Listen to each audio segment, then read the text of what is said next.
Thank you. Now, let's continue with our next speaker. Next, we are pleased to welcome Dr. Yoko Fujimura, who currently serves as the head of office for the International Organization for Migration in Iraq. Thank you. Thank you very much for this wonderful introduction. Okay, I tend to speak a little bit fast, but so if I speak too fast, just please let me know to calm down, tone down. Okay, and cognizant of the time that allocated for my presentation, I might skip some of the slides. But today, my main focus is for you to know the reality of Iraq, and then also bring you a bright side of Iraq. So this is my intention. Right, okay, so you see this photo. This is an orchestra group from Mosul City. Mosul City was badly affected by the ISIS atrocities. Right, okay. So this is the orchestra group from Mosul.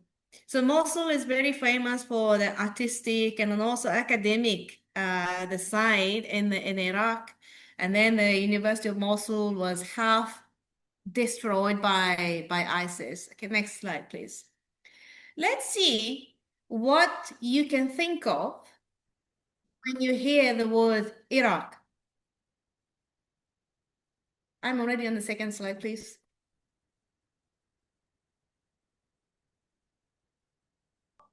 Now, my question for all of you is, what is your image? What one word that you will come up when you hear the word Iraq? War. You may want to say, yeah, war, correct. Next. Saddam Hussein. Lane? You can just shoot the word that comes up in your mind. Dr. Rohana? You also think about Saddam Hussein. Yes, exactly. Anyone else? US. US. Yeah.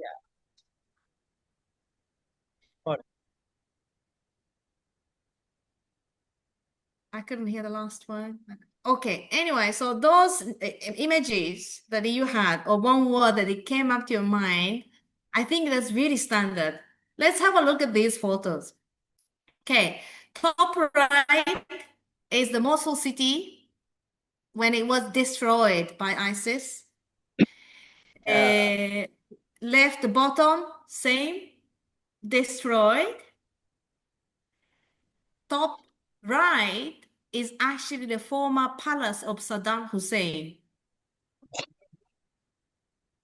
Yeah, he had many palaces, and then the one in Salahuddin, where he was originally from, he built this one on just by the river. And then the bottom right is a life in IDP camps. So camps for the internally displaced people. Okay, so those are the standard images of Iraq. But then here I am today, I would like to change your mind a little bit. Please have a look at the next one. This is the reality of Iraq now. So this is a photo of a bazaar in Erbil, and the right next to it, the photo of the night view is the night view of the city where I live at the moment. The high-rise buildings, Nice. yes, cafes, restaurants. I can even eat sushi. And the bottom one is the beautiful view, mountain view of Iraq. So Iraq is not just about desert and dates, but then there are mountains, snows, and fruits, right? But those informations are normally shared by the media. Okay. And also at the beginning of this presentation, maybe before we begin the presentation, we're talking about, what we have in Iraq, what is different, what kind of, the languages we have here. Well, you might think that this is only maybe the Islamic countries with only Arabs and then desert and then so on. But actually, it is very beautiful because the diversity is there. Yeah. So here are the first one, diverse ethnic landscape, meaning that they are different tribes. Okay. So the Arabs are mainly dominant in the southern part, central and southern part. We have a Kurdish here. We have a Turkish descendant Turkmen. We have Christians descendant from the Assyrian Empire. This is very, very old, before all, I think, religion. Yazidi populations, Shabak, also descendant of Armenians, varieties of ethnic groups. And then also, because we have the varieties of ethnicities, the culture is different. And then how they dress is different. Have you seen people dressing like this, dancing? This is the traditional dancing in the Kurdistan. People in the Kurdistan, they wear colorful things, and then they're mix of, someone who covers, no cover. Right, let's look at this one. I'm sure they are not the images of, your standard, the stereotype image about Iraq, but the photo on the left side is the wedding costumes for Christian communities. On the top is the Yazidi population celebration. And the photos of the carpet is the motifs used for Kurdish. So they're quite a rich cultural heritage. And also it includes dancings and music. Then also, okay, here it is like Indonesian and Aceh. Kurdistan region is autonomous region, and which is something similar to Aceh, I think. And then here they have equivalent ministers, prime ministers, and president. Also, that are also found in the federal side of Iraq. Okay. So challenges faced at the very bottom of the slide is that the majority of the victims during the ISIS atrocities were Kurds, Kurdish, Yazidis, and the other minorities, including Christians and then Shabak and Turkmen, right? It was just overview of the culture, ethnicity, diversity in Iraq. Now, I would like to talk about what's the difference between humanitarian responses and the durable solutions. I'm not so sure if some of you have heard the word durable solutions. Humanitarian, maybe you're familiar with. Maybe students, you were not born when Aceh was affected by the tsunami, but also the war. When something like that, the disaster happens, then normally there are humanitarian responses, right? So humanitarian responses are normally short cycle, quick action, and the major purpose is to save lives of people. Okay, for example, right after tsunami incidents in Aceh or elsewhere, the people came in with the aid, the food, or to build the shelters and tents, primary healthcare. Those things are typical humanitarian responses. Okay, but then now, from let's say humanitarian, okay, there already a concept of human rights, humanitarian responses, excuse me, and development. Yeah.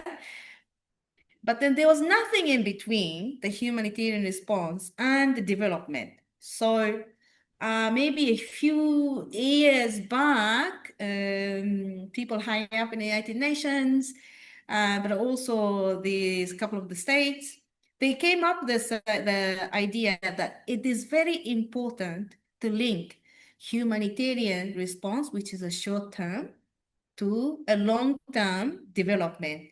And then these transitional, the phase is called durable solutions. Okay? Durable solution is the bridge between short-term and then long-term responses, or the support. So it's like focusing on like a mid to long term, and then during the durable solutions, normally all the UN agencies and NGOs, they have to think how to link the short span or short-term assistance to long-term, so that this short-term support and then the development side are not completely different. Okay. Yeah, okay. So let's talk about displacement. Okay, so when we look back at the result of this the war in Aceh, for example, there are lots of people couldn't stay where they used to stay, or some people went to maybe Medan, yeah, somewhere else. Some maybe went to Malaysia. If someone is forced, not by their own willing, but forced to move elsewhere, either because of the war or because of the national disaster, it is called a displacement. Okay? In Iraq, so when this atrocities by ISIS started, number of displaced people in displacement went really, really high. So with the peak was about 5 million people who left their houses and then went elsewhere because they couldn't stay, because it was not safe anymore. The majority of the internally displaced persons, they came from the federal side of Iraq to Kurdistan region of Iraq. The peak was about 5 million around 2017 and 18. That was the right after the peak of the atrocities committed by ISIS. Now, after, let's say 7, 8 years, right? But there's still 1 million people are displaced. 1 million people still displaced. Why? Because there's so many challenges for them to return home. And also, I just want to let you know, the people are internally displaced, even refugees, not all of them live inside the camps. Majority, a big portion of majority, they live outside the camp settings. It is called informal settings, right? Okay, so durable solutions for internally displaced persons in Iraq. So as I said earlier, durable solutions, it's connecting humanitarian to development. And then because the context here is related to peace, so we call it the humanitarian peace nexus. So the flow from the humanitarian phase to development, these durable solutions, and considering the peace element. And so durable solutions, the definition is a little bit difficult to understand because measurement is very difficult. So basically, durable solutions, what it is that me as an individual have to feel that all my specific needs are fulfilled. So it is very difficult, for example, for Dr. Rohana to say that YOKO's durable solution is already achieved because she may not know my needs, right? But mostly the basic is that I should have access to healthcare. I should have access to, for example, the education for my children. I should have access to housing. I should have access to livelihood. And also I should feel safe when I live there. So they're the main things, okay? And then durable solution is not about the physical move of people, but the basic, there are 3 solutions. One, either to remain in where you are displaced, meaning that you moved from village A to B, and then as a displacement, and you decided to keep staying in village B, the local integration. Relocation to elsewhere within the country means I'm from village A, displaced in village B, but I decided to go to village C because I feel more comfortable. That's relocation.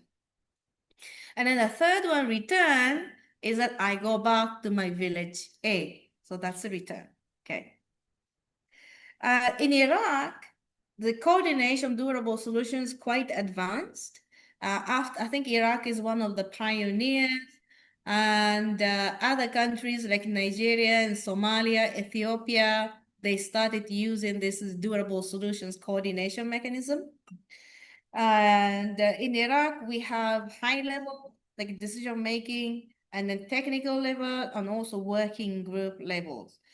So the coordination is doing quite okay. And you can see, if you click this IraqDurableSolutions.net, you can find the work of the durable solution communities. Okay. Now I would like to talk about key challenges. Okay. So as I said earlier, it's not easy to fulfill somebody's durable solutions. But then here, let me explain the challenges in Iraq. Okay.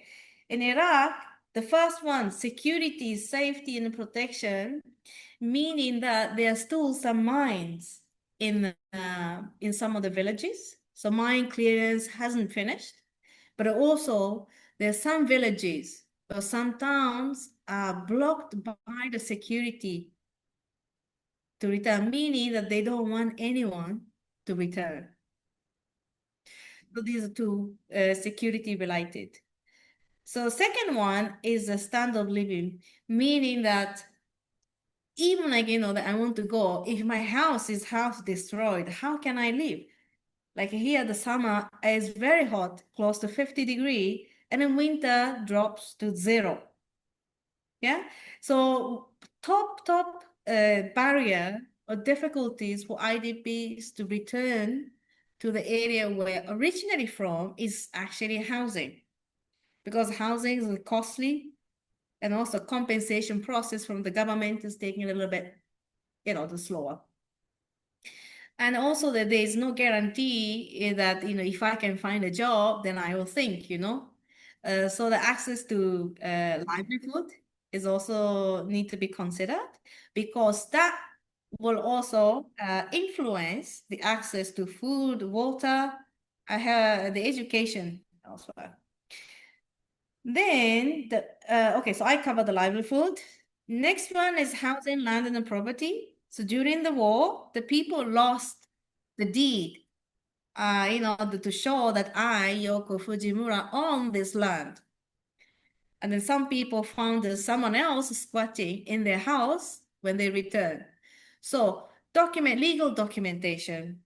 Like if something, the emergency happens, you can't think, oh, I should bring my land and property right deed and then, run away, right? You just run away. And then maybe you don't even have a passport or ID card, no? It's the same, the second one, documentation.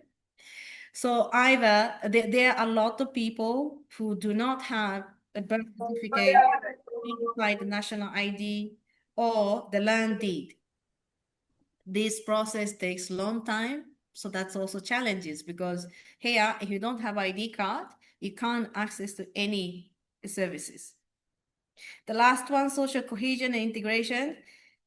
Remember I said there are so many tribes and ethnicities here, and then sometimes they don't get along. And then sometimes, the host community will say, well, Yoko, you left during the ISIS attack and now you came back and you want to live with us again.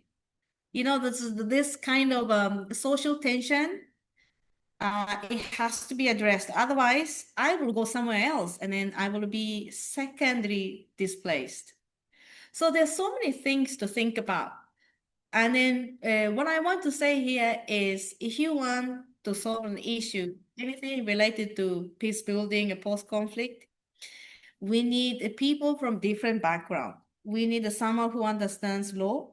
We need someone who understands the security. We need someone who understands livelihood. And then also, as Dr. Hanna explained, we need someone who has a good leadership skills. Okay, so the next I would like to talk about transitional justice, because I heard that some of you, or most of you, are law student. Transitional justice is actually the 7th major challenge here, because I don't know how many of you are aware, but the genocide happened in the Nineveh Sinjar area, mainly against the Yazidi population, is considered or acknowledged as a genocide. Okay? So the government of Iraq, they decided they will take a lead and they will compensate, yeah, for those who became a victim. They prepared bylaw, special law to support survivors of atrocities committed by ISIS. Okay. So there are many, how do you say, the rights and services they can enjoy. But one of them is a reparation. So reparation also includes a monthly stipend for those, as a compensation, every month they get a few $100s. And this gentleman here, he is not Arab, he is not Kurdish, he is Yazidi. It's a different the tribe, okay? And if you click on this, the link, you can see the entire bylaw to support survivors of the victims. Okay, so far, I mean, okay, in general, IOM supported the establishment of this, the department who are engaged and who are leading this reparation. The system, the government so far verified 2,000 victims, 2,000 survivors, and we have supported the online platform because many people, many victims, they fled the country and then they went another country. And we have also established the first independent network survivors where the victims can freely talk and exchange ideas. Referral mechanisms during the war, the war affects your mental status. And then even without you noticing, there's some kind of effects, develops within you, right? And then I know in conservative countries, like in Iraq or even in my country in Japan, to seek a mental health support is a little bit, can be stigmatized. But then here we are promoting that, having this professional support on mental health is nothing wrong. So we supported the government in establishing referral mechanisms where the victim comes and then they seek, let's say, support. Let's say I need a psychiatrist, I need a psychologist to listen to me. So the national system will refer to the local organizations which have psychologists or psychiatrists. So those are the good side. Okay, I forgot to mention the government of Iraq allocated 19 million US dollars on this. This is good, but quite a lot of challenges because it's still stigma is there. People see, for example, the victims of the war as something different, seeking, the legal services or mental health services. Sometimes they don't take it in a good way. And it's still like a low awareness about the survivors law and then understanding from the, the other ethnicities and tribes. And then the government still lacks the money.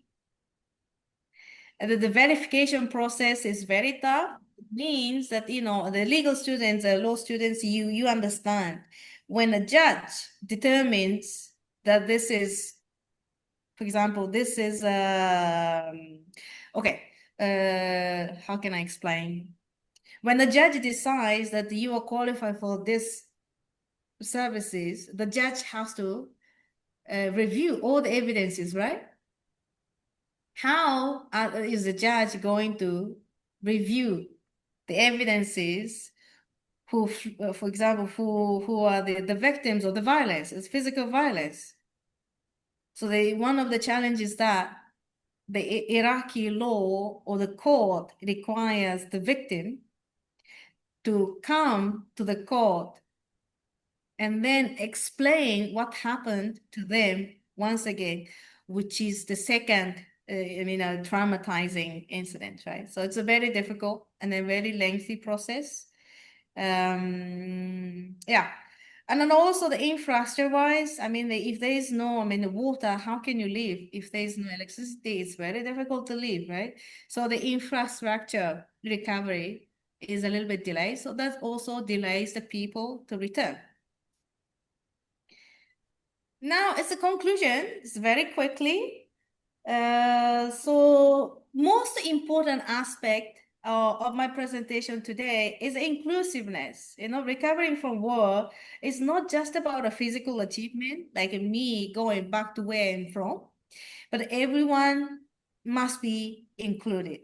Once again, I emphasize that Iraq has a diverse culture, diverse religion, and diverse ethnicities.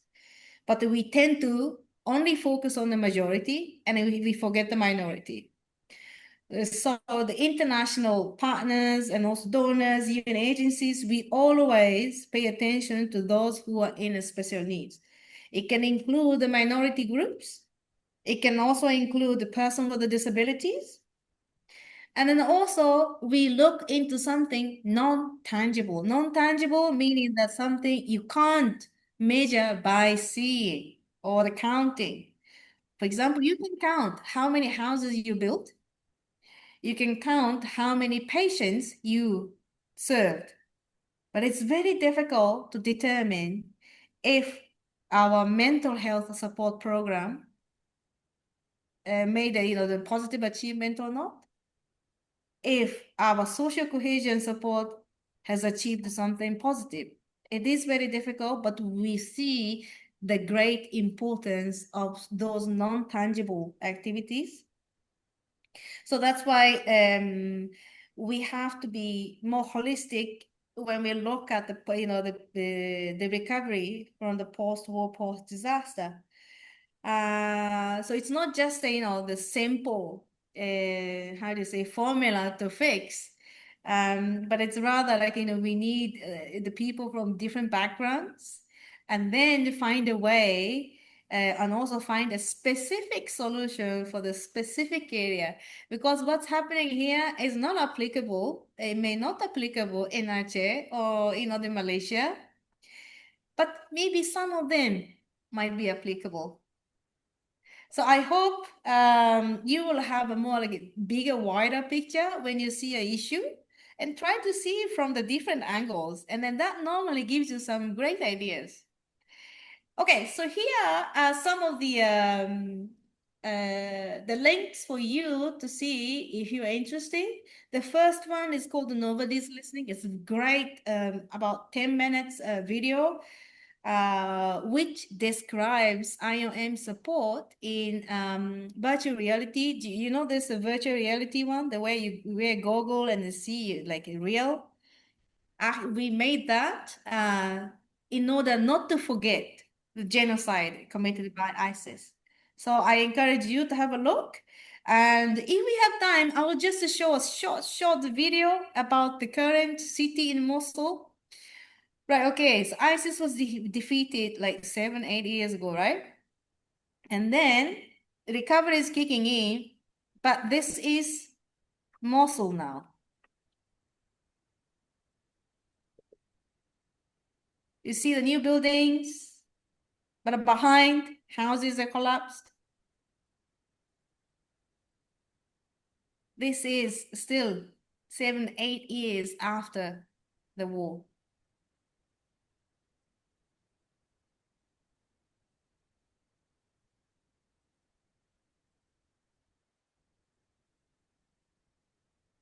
Yeah. And then the last what I want to say is that even the recovery is still like an unfinished, people's resilience is amazing. The people are, thrive to do a better, to find a better opportunities. And I think this is what I also saw in Aceh after the tsunami and also peace agreement. So human, we are very strong. We just don't know it. And then if we work together, and then the power will be much, much bigger, and then we will be more resilient. So thank you very much. This is my presentation. Back to you.